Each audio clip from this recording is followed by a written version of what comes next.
Hello there, I'm Scotty or not. Welcome back to Tubi Tuesday. What's crack? A lacking. I didn't know how to kind of edit that in. I did it one time. And we're talking about 1981 comedy film Neighbors. No, not the one with Seth Rogen and Zac Efron. No, this is a movie from 1981 starring Dan Aykroyd and John Belushi. And as of right now, I haven't seen 1941. This is their second best comedy together. The first, of course, being The Blues Brothers. I haven't seen 1941. I hear it's not very good. Some people say it's underrated, but I don't know. I feel like I would like it because I feel like Aykroyd and Belushi had a very good comedy or chemistry, very good chemistry, comedic chemistry, I guess you could say. And in this film, they kind of reverse roles, where you think Belushi would be the weird one and doing goofy things, and Aykroyd would be the straight-laced one, kind of like with the Blues Brothers, where you see that Elwood is the more straight-laced and Jake is the crazier one. Well, they kind of switch roles here, as Belushi plays Earl Keese, weird name, who lives out in the middle of nowhere with her husband Eustace Bag. But crazy stuff happens in nowhere. It's up to courage to save their home. Wait, that's the wrong thing. No, he lives in the middle of nowhere with his wife Enid, which has always been a weird name to me because I think Edith, but Enid, they're very similar but also different. When new neighbors, Vic and his, we find out later, girlfriend Ramona, played by Dan Aykroyd with blonde hair, and a very young and very hot Kathy Moriarty. When I say hot, I mean, like, you don't see nothing, but she's showing, just not us.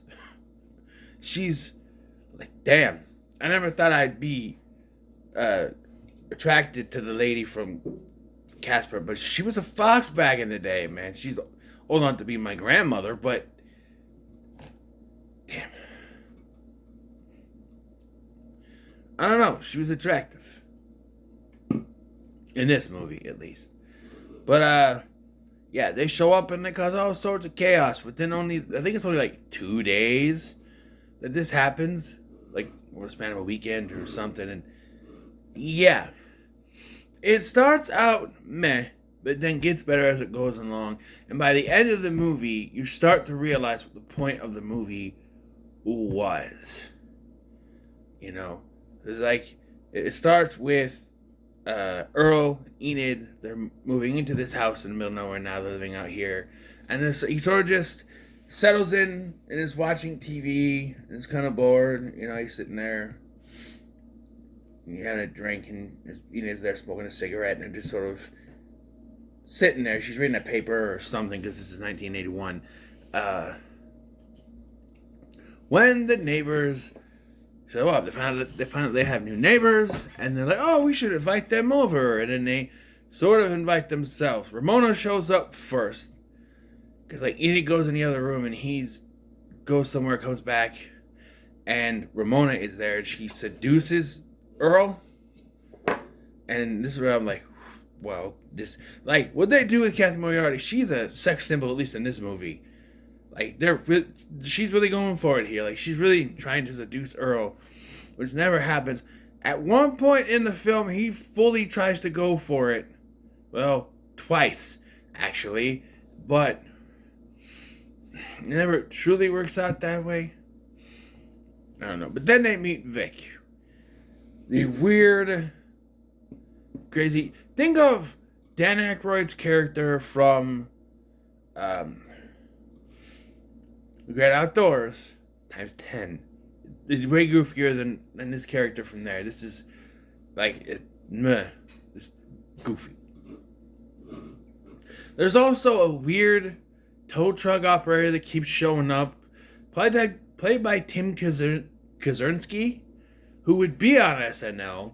I think he was on SNL around this time, actually, in 1981, because they had left already. So he very short time in the early 80s during the Ebersol era where things weren't exactly going the way they wanted. until 1986 when they're like, okay, well, until they hit Eddie Murphy, then it started to work. Then Eddie Murphy said, I'm gonna go do movies, and they're like, shit, now what do we do? And then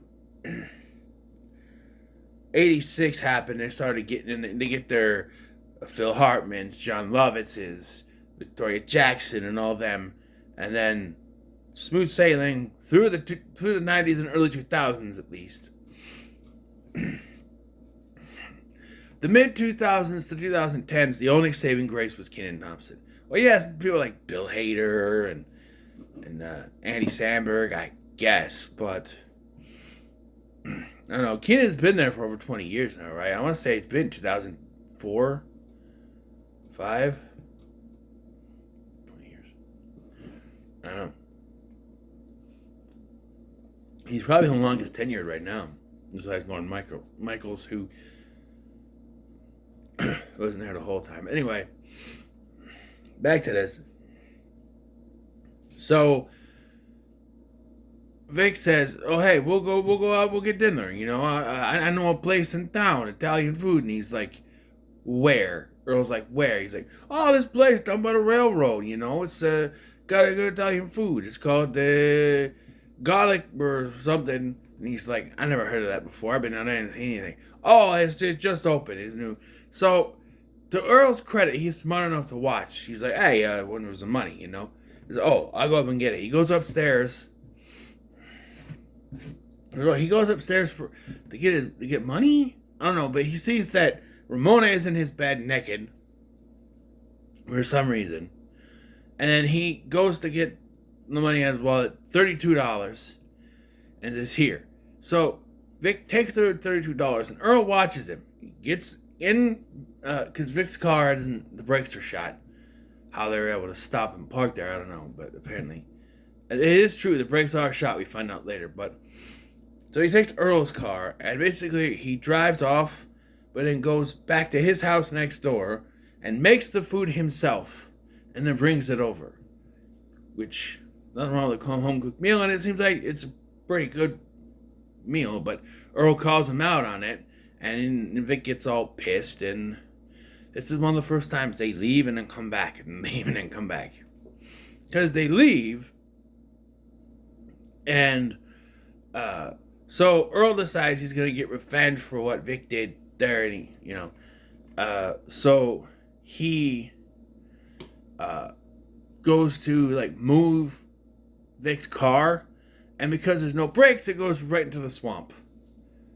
Yeah, so then he has to confess. He goes back home where he finds that the neighbors have come back. So now there's all this confusion, and he has to kind of like confess what happened. But then there's a whole thing. I'm losing track where. Well, this is afterwards. He confesses what happens, and so they go out there to look for it, and Vic gets swallowed up by the swamp. Well, first, Earl is in the swamp and he's starting to sink, but Vic gets him out, but then Vic falls in the swamp. So then Earl comes home to find that Vic and Ramona are there, and he's just fine. And he locks them in the basement, and he's like, calls the tow truck people, and he's like, "Oh, what are you talking about? You already called me." I'm like, "What?" "Yeah, I got a guy out there," and they're like, well, Vic called him, so because there's another phone. Well, he calls the police to deal with them, and Vic interrupts and starts messing with him, so the cops don't believe. I think it's the cops. I don't know, but then Vic goes down to let him, Earl goes down to let him out, but they lock Vic down there. But they lock Earl down there, excuse me. And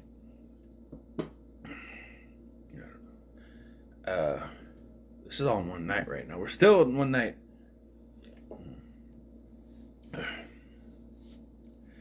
And so then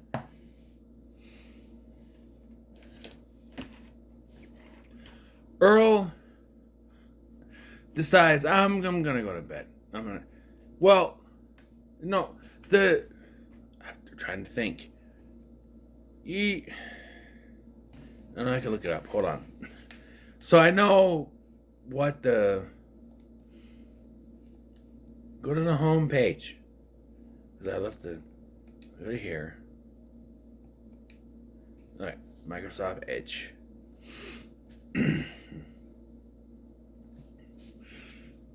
I will translate it in my own words, but I'm looking at this because I need to figure out which comes first.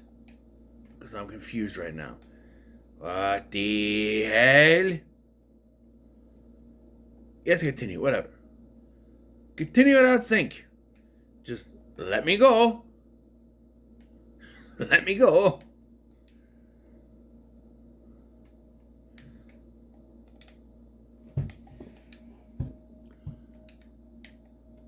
Wikipedia.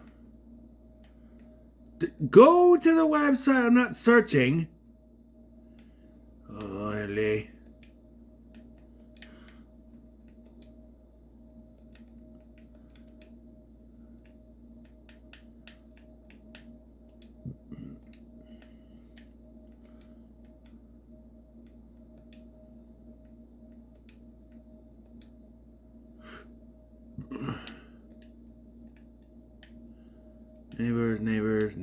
Neighbors. What? And I have to... There it is. John G. Avildsen directed this, who directed Rocky. I'm just putting that there. Okay.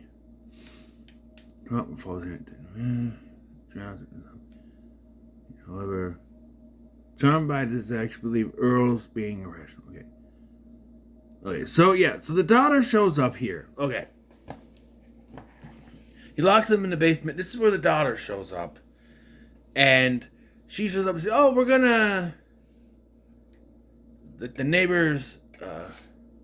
we're gonna go out and eat with the neighbors. And I'm like, but this is like late, right? They already had dinner. What?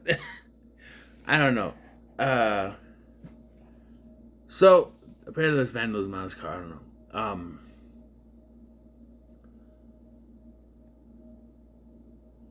So the tow truck driver guy shows up and pulls the thing out of the swamp, but the rear axle is now broken, so Earl's not very happy.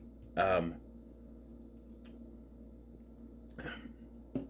Earl realizes it's kind of fun, so okay.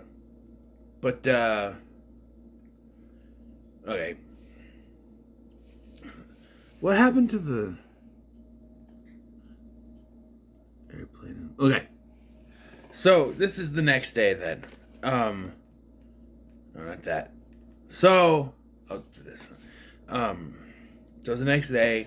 Earl, so apparently Vic's little remote control plane, I guess it was in the car, was in the swamp with it. So now he's flying the thing around. He says that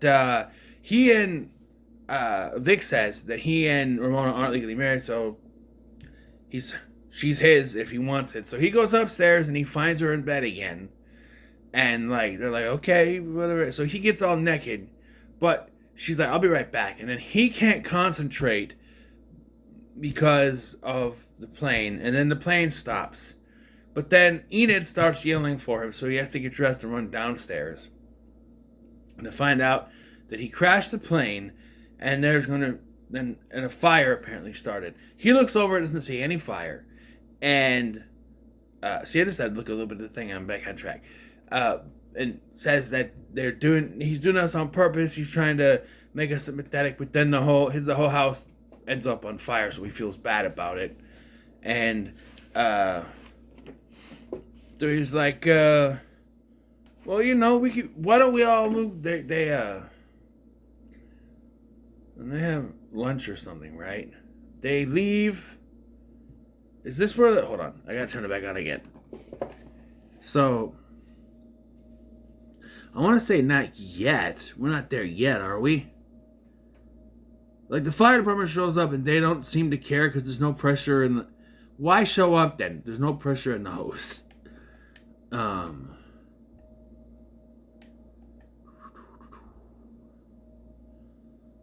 yeah.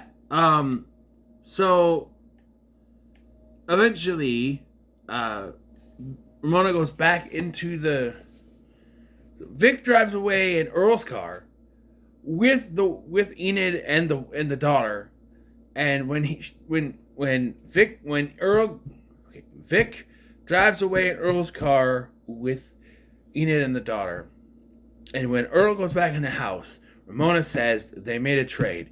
He gets the wife and kids, and you get me. And at this point, I think he's at his last straw. He's just like, well, sure. So they prepare to go out on a date. He's going to call a cab. He's going to go get ready. And he goes up. He gets already finishes shaving what he was doing earlier. And then he's there, puts a nice suit on and comes downstairs. And surprise, everyone is there. They actually went into town to get food. So, yeah.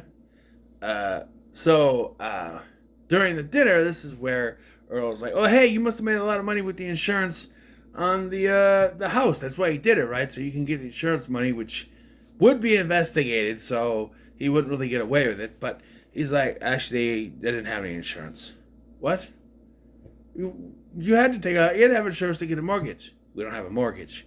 What? Apparently, Vic worked at the old folks' home that the old person who used to own the house was at, and they died, and they just took the house without any, because they were living there illegally. At one point, they did say they were going to move away, but Vic said he was going to leave, and that he could have Ramona. Earl could have Ramona. That's what that was. But then, yeah.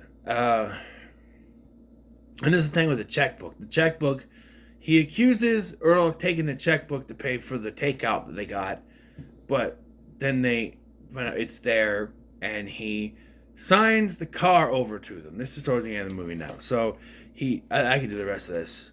So he first offers them to move in with them. They're like, no, we'll go somewhere. We don't want to impose. Like, hey, you can stay with us. And he's like, we get the master bedroom. The master bedroom. And he's, but he's like, no. And so he signs the car over to them, and they leave. But then everything just sort of, everyone leaves because the daughter's like, oh, I'm going back to school, and he's like, they got kicked out. Well, it turns out this other person, she admitted to doing this stuff, so I get to go back. And then the wife, who briefly mentioned earlier that she wants to go back to school for Native American Studies, is now going somewhere for Native American Studies. And it's the guy from earlier that was the son of Tim Kaczynski's tow truck driver in a tow truck taking off with a wife. I don't know. So now Earl is alone watching TV when there's a knock at the door. Ding dong. And it's Ramona, and he's happy to see her, and they're both there, and they're like, hey, we decided we couldn't go. And he's like, what, you coming back? You gonna stay with us? And they're like, no, we're gonna take you with us. We can't leave you here alone. You gotta come with us. Wherever you wanna go, we'll go. So he's like, hold on, I have to leave Enid a note. You know what? I have a better idea. So he goes in, he picks up the TV, and he smashes it and starts the house on fire. And then they take off, and it ends with them leaving, him going off with them. And it's at this point where he's all happy to see them at the end, and they go off together. I was like, you know what, that's actually a pretty happy ending for this. It could have ended worse. Out of the 80s movies I watched, this was the most legitimate happy ending out of all three of these. So far, Clifford was 1990, so 94. Let's look at just one of the guys. That ending is so confusing. I don't even know how I can say that it worked. The ending to Heather's also kind of confusing, but it's I think it's supposed to be a happy ending, but it's just weird. Like Christian Slater explodes, but she was right there and clearly got hit by the explosion because of the stuff on her face, but she's perfectly fine. I don't know. Oh, A Fish Called Wanda. That's also an 80s movie. That also had a weird ending. So, yeah, the 4 80s movies had. But, yeah. So, I'll say it's pretty good. I enjoyed it, This was John Belushi's last movie before he passed away. And I don't think it's a bad final movie to end his legacy on. I think it's a decent film. Not like a big bang boom of an ending to kind of end his legacy, but it is a decent ending.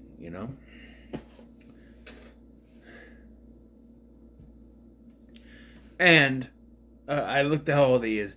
He was younger than I am. I am older than he was when he passed away. He was 33. I'm 37, going on 38. By the time this comes out, I will be 38. But it just amazes me because, I don't know, something about the way people looked back in the day. He doesn't look 33 here, or 32, whatever. He looks almost 40. And that's probably the smoking, and the cocaine, and whatever drugs he was doing. But they were in their 30s, and they looked like they were in their 40s. Well, Aykroyd with the blonde hair, I don't know. But I don't know. Back in the day, because you look at a lot, Archie Bunker, he was only 35. What? Or something like that, I don't know. But, cocaine's a hell of a drug. That's what I'll say. I'm just thinking, back in the day, a lot of that stuff made them look older. Stuff like that. Smoking makes you look older than you are. So, yeah. I know I'm not the exact look of fitness, overweight and balding, but I'm not bad looking for my age. I wish I had more hair. But I try to grow my hair and it looks patchy sometimes. Like you can see, I don't know.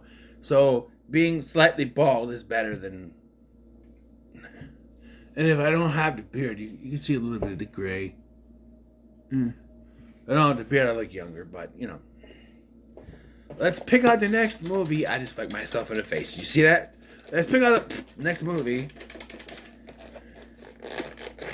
Let's pick out the next movie film. I have 5 left. And it is The Chaperone with Triple H.